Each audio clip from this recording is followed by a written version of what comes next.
अब देखिए बच्चों, क्वेश्चन नंबर 144। 144 जो है बच्चों, आपने रिएक्शन का नाम सुना है OM-DM reaction, oxymercuration demercuration reaction.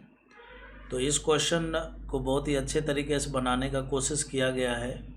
इसमें क्या है बच्चों, रिएक्शन को आधा ही पूछा है, बोले तो केवल ऑक्सीमर्क्यूरेशन पर बेस्ड ये रिएक्शन है, ठीक है ना। क्योंकि OM-DM में आपको पता है कि दूसरे स्टेप में हम लोग NaBH4 को यूज में लेते हैं, लेकिन यहाँ पर ऐसा कुछ दिया हुआ नहीं है। तो नहीं है तो इसका मतलब ये क्वेश्चन अब हो गया मैकेनिज्म बेस्ड क्वेश्चन। अगर आपको मैकेनिज्म समझ में आता है तब आप ये सवाल कर सकते हो, अदरवाइज ये सवाल नहीं होगा। चलिए तो शुरू करते हैं बच्चों। यहाँ पर जो HgOAc है, OAc का मतलब होता है एसीटेट। तो बच्चों OAc यहाँ पर एक ग्रुप इधर भी लगा रहेगा और यहाँ पर OAc यहाँ पर भी लगा रहेगा। तो ऑक्सीमर्क्यूरेशन डीमर्क्यूरेशन में सबसे पहले क्या होता है बच्चों, ये एसीटेट ग्रुप जो है यहाँ से लीव करता है एसीटेट आयन के रूप में, और कुल मिलाकर बन जाता है Hg+OAc इलेक्ट्रोफाइल, और ये बच्चों ACO- के रूप में बाहर निकल जाता है। क्लियर है। अब ये जो Hg+OAc इलेक्ट्रोफाइल बना बच्चों, है ना, इस इलेक्ट्रोफाइल पर एल्कीन के द्वारा होगा इलेक्ट्रोफिलिक एडिशन रिएक्शन। जैसा कि आप देख रहे हो कि इन चारों के चारों ऑप्शन में इलेक्ट्रोफिलिक एडिशन जो हुआ है बच्चों, वो इस वाले एल्कीन के साइड से हुआ है ना बच्चों, इस वाले एल्कीन के साइड से हुआ है। यहाँ पर क्या है बच्चों, रेजोनेंस होगा तो इलेक्ट्रॉन डेंसिटी कम होगी। तो अगर इस एल्कीन में और इस एल्कीन में अगर कंपेयर किया जाए तो यहाँ पर इलेक्ट्रॉन डेंसिटी ज़्यादा है, मतलब अच्छा न्यूक्लियोफाइल यही वाला एल्कीन है, तो इसलिए यहीं से अटैक होगा। तो बच्चों इसका अटैक हो जाएगा यहाँ पर। जैसा कि आप जानते हो कि जब OM-DM रिएक्शन होता है, क्या बोला मैंने, जब OM-DM रिएक्शन होता है तब बच्चों यहाँ पर एक NCC बनता है। क्या बनता है बच्चों, NCC बोले तो नॉन क्लासिकल कार्बोकेटायन, इस तरह से बनता है, आपको पता है इस तरह से बनता है। और यहाँ पर बच्चों एक पॉजिटिव चार्ज भी आएगा। उसके बाद अच्छा कैसे आएगा ये भी समझ सकते हो आप। देखो सबसे पहले ये इसके ऊपर अटैक हुआ होगा, देखो ऐसे समझाता हूँ सिंपल वे में। डबल बॉन्ड CH2 है, जब ये एल्कीन अटैक करेगा किसके ऊपर बच्चों, Hg+OAc के ऊपर, तो ये इसके ऊपर अटैक करेगा तो बच्चों यहाँ पर कार्बोकेटायन बनेगा, और यहाँ पर CH2, और यहाँ पर बच्चों यहाँ नीचे लिख देता हूँ HgOAc, इसका पॉजिटिव चार्ज समाप्त हो गया होगा क्योंकि इसके पास इलेक्ट्रॉन आ गया है। फिर बच्चों Hg के पास जो लोन पेयर है इससे इंट्रामोलेकुलर अटैक होगा, जैसा कि NCC में हमेशा होता है।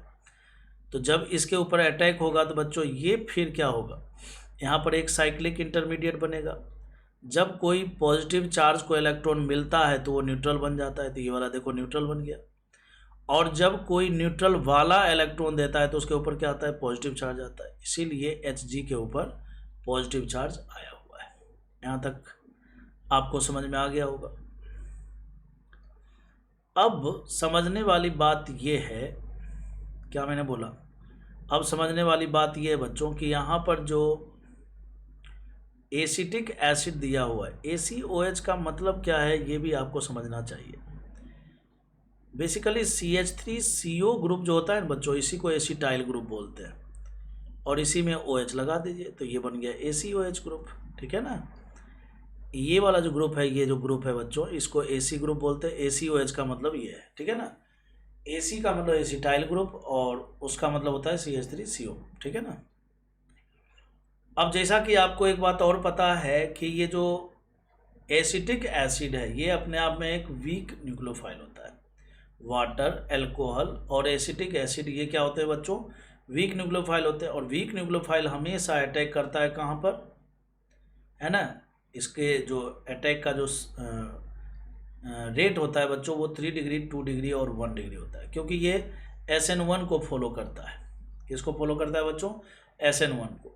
ये उस कार्बन पर अटैक करता है जिस कार्बन पर पॉजिटिव चार्ज ज़्यादा होता है। तो 3 डिग्री में सबसे ज़्यादा, फिर 2 डिग्री, और फिर बोले तो पॉजिटिव चार्ज ज़्यादा स्टेबल होता है। पॉजिटिव चार्ज ज़्यादा नहीं है, पॉजिटिव चार्ज जहाँ ज़्यादा स्टेबल होगा, इंटरमीडिएट जहाँ ज़्यादा स्टेबल होगा वहाँ पर अटैक करता है। खैर इतना डिटेल में जाना नहीं, आपको सीधा सीधा ये ध्यान रखना है कि एक वीक न्यूक्लियोफाइल है, वीक न्यूक्लियोफाइल SN1 को फॉलो करेगा। तो इसमें जो अटैक का जो रेट का जो ऑर्डर होता है वो 3 डिग्री, 2 डिग्री, 1 होता है। तो 3 डिग्री, तो ये वाला जो कार्बन है बच्चों ये है, देखो अगर आप गौर से देखो तो 1 डिग्री, और ये कार्बन को अगर गौर से देखो तो ये 2 डिग्री है। तो 2 डिग्री और 1 डिग्री में बच्चों ये अटैक करेगा कहाँ पर? इस वाले पर। तो इस पर अटैक हुआ तो जो अटैक करता है, जिस पर अटैक करता है उसके बीच में बॉन्ड बनता है। तो बच्चों ये इसके साथ बॉन्ड बनाएगा, बट ये कार्बन की तो मजबूरी है ना, तो बच्चों ये बॉन्ड यहाँ से टूट जाएगा। कार्बन 4 बॉन्ड से ज़्यादा बना नहीं सकता है, तो इसलिए ये बॉन्ड टूटेगा। जैसे ये बॉन्ड टूटेगा तो बच्चों अब फाइनल रिजल्ट देखने और लिखने का समय आ चुका है। थोड़ा सा स्क्रीन क्लियर कर लेता हूँ, है ना। देखो जैसे ये बॉन्ड टूटेगा बच्चों, जैसे ये बॉन्ड टूटेगा तो एक बात तो आपको समझ में आ चुका है कि इस 1 डिग्री वाले कार्बन से Hg जुड़ा हुआ होना चाहिए। तो 1 डिग्री वाले कार्बन से Hg केवल ऑप्शन नंबर बी में जुड़ा हुआ है। और बच्चों ये COH का अटैक हुआ है, ऑक्सीजन का अटैक हुआ, तो इस ऑक्सीजन की बॉन्डिंग हो जाएगी किससे? 2 डिग्री वाले कार्बन से। तो ये भी बना हुआ है बच्चों। और बदले में जो यहाँ से H+ निकलेगा वो H+ जाएगा किसके पास? वो जो शुरू में हमने ACO- बनाया था ना, वो H+ लेकर के बना देगा एसिटिक एसिड OH। क्लियर है? खैर वो तो बाय प्रोडक्ट के रूप में बनेगा, हमें उससे मतलब नहीं है, हमें मतलब है इंटरमीडिएट के रूप में बनने वाले प्रोडक्ट से, जो कि बच्चों ऑप्शन नंबर बी इसका करेक्ट आंसर है। ये क्वेश्चन में वैसे कोई बहुत ज़्यादा खास बात नहीं है, लेकिन ये क्वेश्चन अच्छा क्यों है पता है? क्योंकि मैकेनिज्म पर बेस्ड सवाल है। मैंने OM-DM रिएक्शन में एक तो देखो पहला चेंजिंग क्या कर दिया इसने, OM-DM वाले में जनरली क्या होता है, HgOAC के साथ H2O न्यूक्लियोफाइल होता है। तो यहाँ पर H2O को हटा करके क्या कर दिया? अल्कोहल कर दिया। नहीं, अल्कोहल नहीं किया, एसिटिक एसिड कर दिया। मैंने अल्कोहल भी किया जा सकता है, ठीक है ना। तो एक तो ये हो गया। दूसरा आधा ही पूछा ना, ठीक है ना। तो कुल मिलाकर बात यह है कि मैकेनिज्म अगर अपने को आता है, आपको आता है तो हम कर सकते हैं, और नहीं आता है तो फिर ख़त्म हो गया बात। तो जैसे बच्चों ये इसके ऊपर अटैक करेगा तो ये इसके साथ बॉन्ड बना लिया। अब ये Hg के ऊपर तो पॉजिटिव चार्ज था, ये न्यूट्रल कैसे हो गया? तो फिर से वही बात, जब किसी पॉजिटिव वाले को इलेक्ट्रॉन मिलता है तो वो क्या हो जाता है? न्यूट्रल बन जाता है। तो इसलिए देखिए न्यूट्रल बन गया, ठीक है ना। तो इसका करेक्ट आंसर बच्चों बी हो जाएगा।